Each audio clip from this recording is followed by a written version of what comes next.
Next on Worcester News tonight, damage left behind from Tuesday's rain, how the city is working to prevent issues in the future. Plus, the storm is long gone and it was a beautiful day on the golf course for students in a junior golf camp.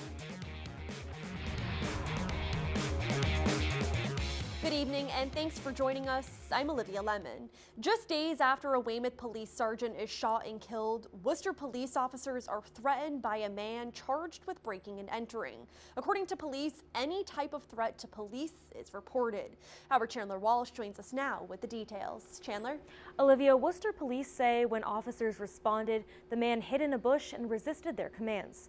Once he was arrested, the threats were made.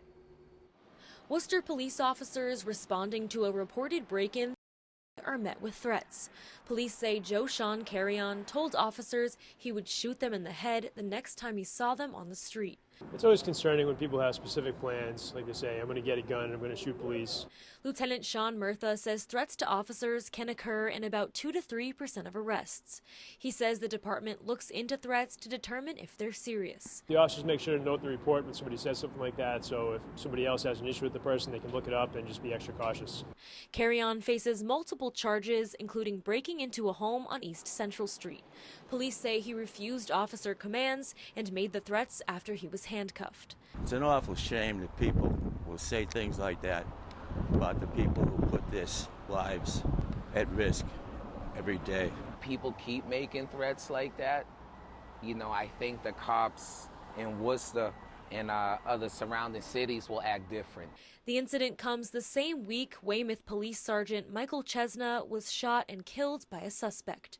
Worcester resident David Fredette says the dangers police face are out of control. There have to be sterner measures in the courts for these people so that a lesson could be taught to them.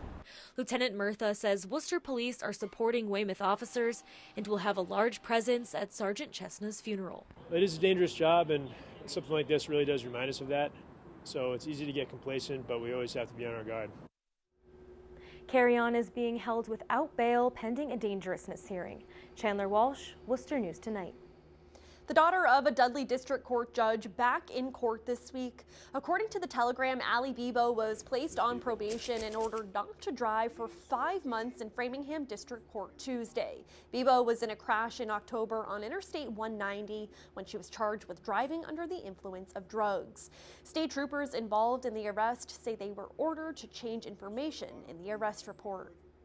4 people are arrested in Southbridge in an apartment raid on Marcy Street.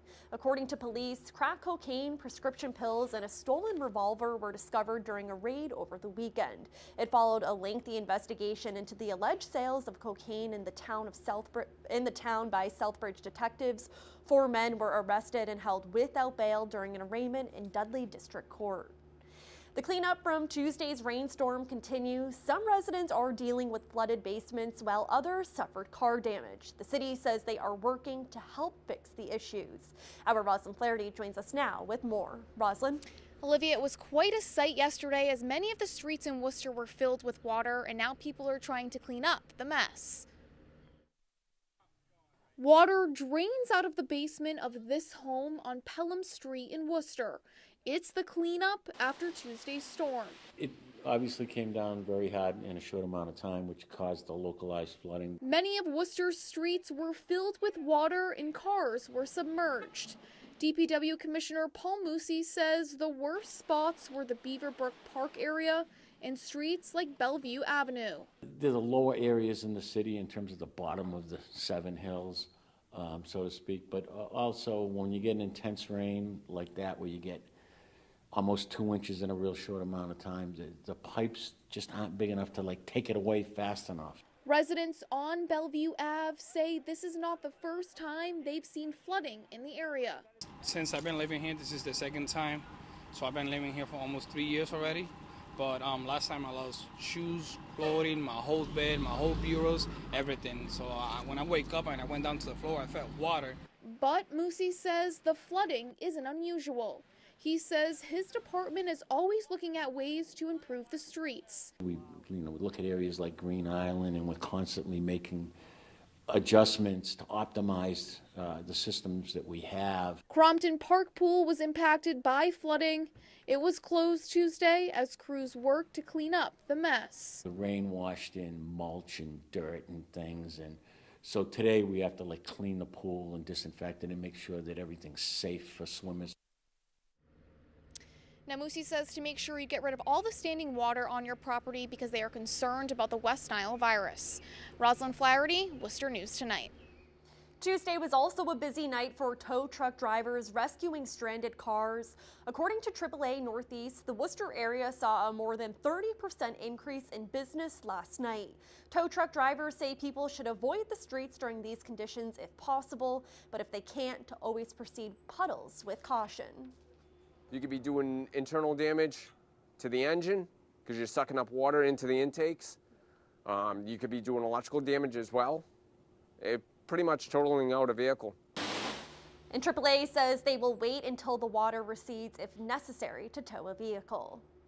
Future golfers hitting the course today as part of the Danny Rossetti Junior Golf Camp. The 3-day-long camp serves 125 kids ages 8 to 13 at Green Hill Golf Course. They learn the rules of the game and receive instruction from local golfers. Wednesday marks the last day of the camp, where kids also get a chance to enjoy a slip and slide. A celebration of being a kid, being outside, learning something about golf, but also realizing the golf course is a great place to come to. And the camp is in its 22nd year. It was renamed in 2009 in memory of Danny Rossetti, a former camper and longtime later camp volunteer. He passed away in 2008 at 26 years old.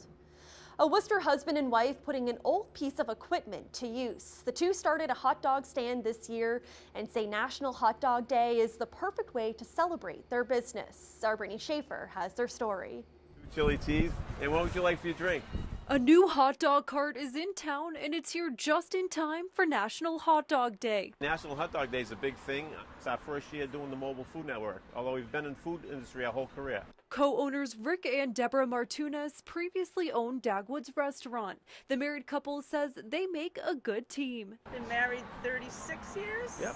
And like I said, worked together a good 25 of those side by side. The couple says the cart sat in their shed for 7 years.